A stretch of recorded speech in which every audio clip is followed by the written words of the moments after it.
Hey everyone, it's your boy Cam here, and welcome to the 50th subscriber special. Yeah.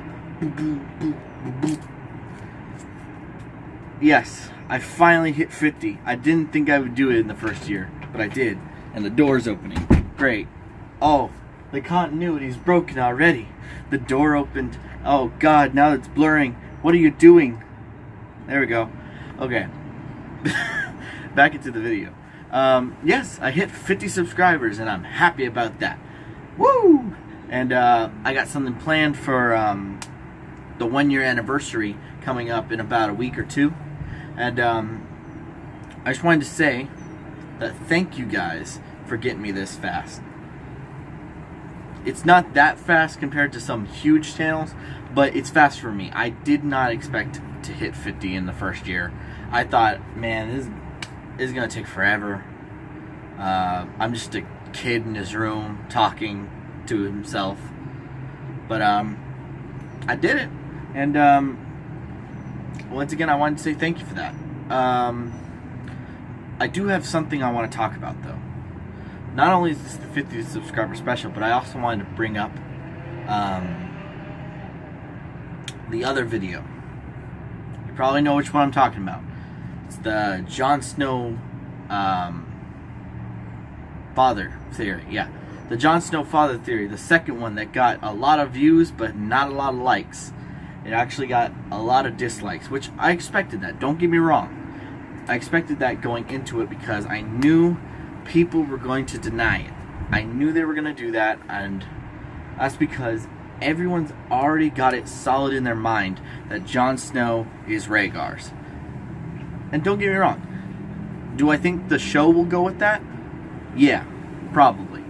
Just because, you know, they've been hinting at that in the show far more than what I said in the other theory video. Thank you for driving by. Hopefully that doesn't mess with the audio. But, yes, everyone is expecting the Rhaegar to be the father of Jon Snow. And so I expected that video to get a lot of dislikes. However, some of the hateful comments, now, not all of them, a lot of them were good. Some brought up actual valid points that I didn't think of, or things that, you know, maybe had some, you know, thought behind it, and they're actually caring enough to try and share that with me. And some of them were actually supporting me and telling me that, yeah, that could be a possible theory. It's possible. But a lot of people were a little more hateful and less helpful with telling me that I was wrong. And don't get me wrong, it's not like I didn't expect that. And don't get me wrong, it's not like that doesn't bother me, but it doesn't fully bother me because I know how YouTube works, and I know the comments on YouTube can get like that. But I will not lie and say that it didn't bother me completely. I was a little bothered by it, and I just wanted to say that I understand that I'm not the best theorist. I understand that I didn't have hardcore evidence in there. I didn't have, you know, Pat game theory, film theory, all that jazz. But I did the best I could. Me and my mom worked together. We tried to go through as many things as we could about the books, about the lore, about the show, everything we could possibly do. And given the fact that we spent a lot of time just looking things up, I'm not surprised if we got a few things wrong, because it's hard to find these hardcore evidence that, you know, these people are asking for. Some sources just flat out lie to you. And like, for one thing, like I said in the video, Rhaegar and Lyanna met once at the tourney of Harrenhal. That's it.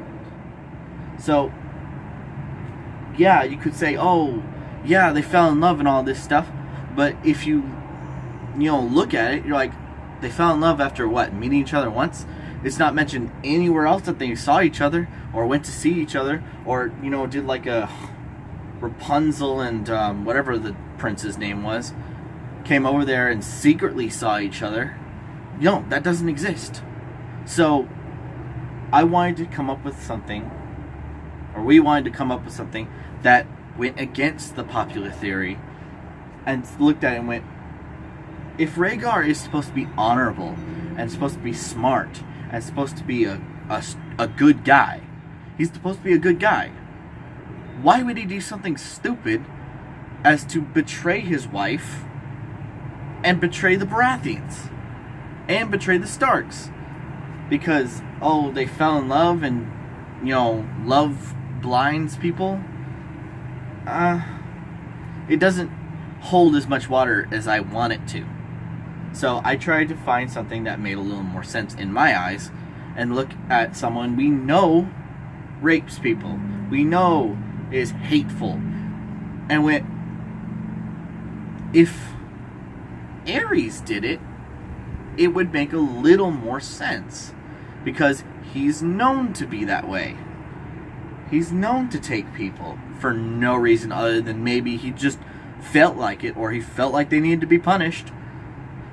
Instead of someone going, well, I know I've been married and I have kids with this lady, and I know I only saw you that one time and you cried when I played my song on my harp and sang.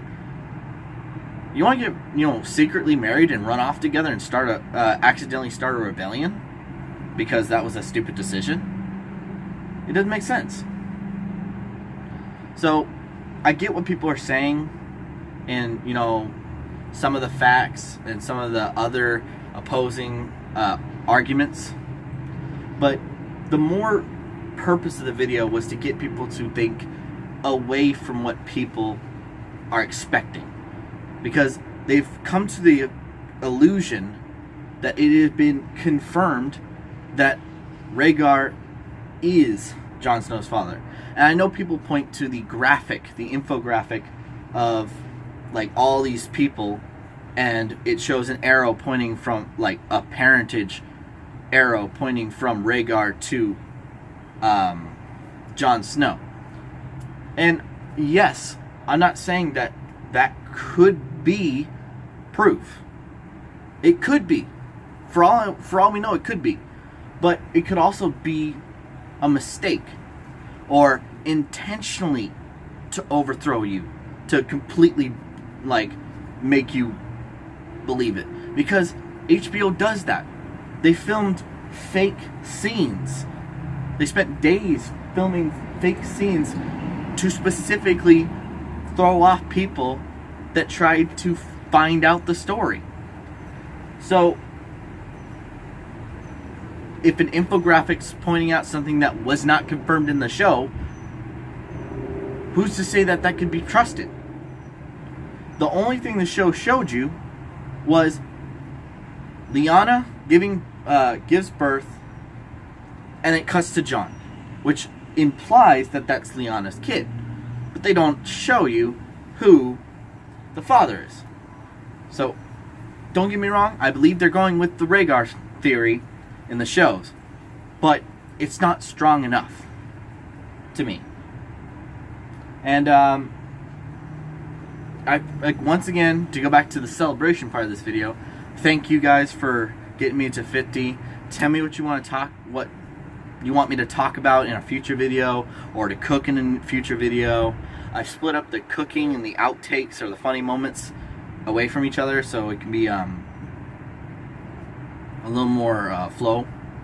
Because I noticed in my statistics that some people didn't make it through the whole video and saw the outtakes. So what I did was I took the outtakes out, and I'll put those after the video with a link back to the cooking video, so that people can go back and watch it if they didn't. That way, people who just wanted to see the funny thing could see the funny thing and then go, oh wait, maybe I want to cook this, and go back.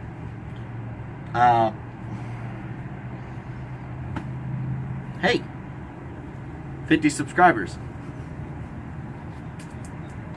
Anyway, thank you guys for watching. Thank you for getting to me to 50 subscribers.